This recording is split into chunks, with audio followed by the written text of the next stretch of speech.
आज हम अध्याय 4 स्टार्ट करेंगे। जो राजस्थान बोर्ड की कक्षा 9 से 12 तक की हिंदी ग्रामर की किताब चलती है, वो हिंदी व्याकरण की किताब, उसका जो अध्याय 4 है शब्द विचार। तो शब्द विचार इसके बारे में हमने इसके पिछले अध्याय जो था अध्याय 3 में पढ़ा था। अब उसके आगे हम पढ़ रहे हैं शब्द। तो शब्द दो प्रकार के होते हैं, एक होते हैं विकारी शब्द और दूसरा होता है अविकारी शब्द। ठीक है, विकारी शब्द वो होते हैं संज्ञा, सर्वनाम, विशेषण और क्रिया, इसमें इन्हें विकारी शब्द कहते हैं। जैसे साधारण शब्दों में नाम को ही संज्ञा कहते हैं। तो फर्स्ट टॉपिक हमारा संज्ञा है, तो साधारण शब्दों में नाम को ही संज्ञा कहते हैं। इसका उदाहरण जैसे राम ने आगरा में ताजमहल की सुंदरता देखी। तो राम ने आगरा में ताजमहल की सुंदरता देखी, इसमें जो राम है वो एक व्यक्ति का नाम है। ठीक है, आगरा है एक स्थान का नाम है, ताजमहल एक वस्तु का नाम है और सुंदरता एक गुण का नाम है। इस प्रकार ये चारों क्रम से व्यक्ति, स्थान, वस्तु और भाव के नाम हैं। और इसकी परिभाषा अगर परिभाषा देखें तो हम किसी प्राणी, स्थान, वस्तु तथा भाव के नाम का बोध कराने वाले शब्द जो है संज्ञा कहते हैं।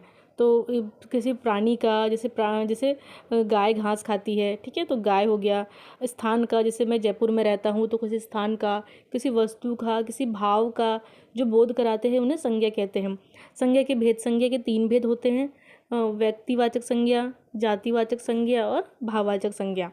तो जो व्यक्तिवाचक संज्ञा है, व्यक्तिवाचक संज्ञा जिस संज्ञा शब्द से एक ही व्यक्ति, वस्तु या स्थान के नाम का बोध है उसे व्यक्तिवाचक संज्ञा कहते हैं।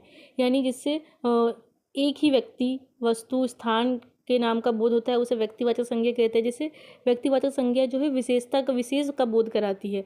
विशेष मतलब जिसको हम प्रॉपर नाउन बोलते हैं। ठीक है, प्रॉपर नाउन इंग्लिश में एक वर्ड है प्रॉपर नाउन। प्रॉपर मतलब पर्टिकुलर उसी चीज़ के लिए। जैसे मैं भारत में रहता हूँ तो भारत एक पर्टिकुलर देश है ना, उसका एक नाम है, तो प्रॉपर भारत ही आ रहा है उसमें। अब जैसे नदी है, नदियों के नाम है, जैसे नदी है तो गंगा नदी, पर्वत है जैसे हिमालय पर्वत, तो पर्टिकुलर नाम आ रहा है किसी चीज़ का तो व्यक्तिवाचक संज्ञा। जैसे त्यौहार हो गया, जैसे होली का त्यौहार, पुस्तक किसी पुस्तक का नाम है, जैसे मुंशी प्रेमचंद की किताब है गोदान, वो हो गया। दिशाएं हो गई, उत्तर पूर्व दिशा। समाचार पत्र जैसे हमारे दैनिक भास्कर आता है वो समाचार पत्र हो गया। दिन के नाम जैसे सोमवार है, मंगलवार है। महीनों के नाम जैसे जनवरी, फरवरी, मार्च, तो पर्टिकुलर नाम आ रहे हैं उनके, तो इसे हम क्या बोलते हैं, व्यक्तिवाचक संज्ञा बोलते हैं। ठीक है, नेक्स्ट है जातिवाचक संज्ञा। तो जातिवाचक जिस संज्ञा शब्द से किसी जाति के संपूर्ण प्राणियों, वस्तुओं, स्थानों आदि का बोध हो उसे जातिवाचक संज्ञा कहते हैं। यानी किसी संज्ञा शब्द से जो जाति के संपूर्ण प्राणियों, जैसे इसमें लिखा है गाय, तो गाय का गाय तो पूरी गाय जाति का बोध हो रहा है। आदमी तो पूरी आदमी जाति का बोध है, पुरुष जाति का। पुस्तक तो पूरी पुस्तकें आ रही है, इसमें किसी पर्टिकुलर पुस्तक का नाम नहीं है। ठीक है, नदियाँ जैसे सारी नदियाँ आ रही हैं इसमें। ठीक है, जैसे व्यावसायिक व्यक्तियों के नाम, नगर, शहर, गांव, परिवार, भीड़ भाड़, जैसे समूहवाची शब्द होते हैं, इसमें से जातिवाचक संज्ञा कहते हैं। नेक्स्ट है भाववाचक संज्ञा। तो जिस संज्ञा शब्द से प्राणियों या वस्तुओं के गुण, धर्म, दशा, कार्य, मनोभाव आदि का बोध हो उसे भाववाचक संज्ञा कहते हैं। जैसे किसी गुण का, धर्म का, जैसे बुढ़ापा, बचपन, ठीक है, ये सब जो गुण इनका बोध हो रहा है उसे हम भाववाचक संज्ञा कहते हैं। तो भाववाचक संज्ञा की रचना मुख्य 5 प्रकार के शब्दों में होती है। तो भाववाचक रचना 5 शब्दों में, जैसे जातिवाचक संज्ञा से, सर्वनाम से, विशेषण से, क्रिया से, अवयव से। जैसे जातिवाचक संज्ञा है उससे हमें भाववाचक संज्ञा परिवर्तित करना। शिशु है जातिवाचक है तो उसका भाववाचक क्या होगा, शैशव हो जाएगा या फिर शिशुता हो जाएगा। विद्वान है तो विद्वता हो जाएगा। मित्र है तो मित्रता हो जाएगा। इसी तरह बहुत सारे से, बच्चा है तो बचपन हो जाएगा। गुरु है तो गौरव हो जाएगा।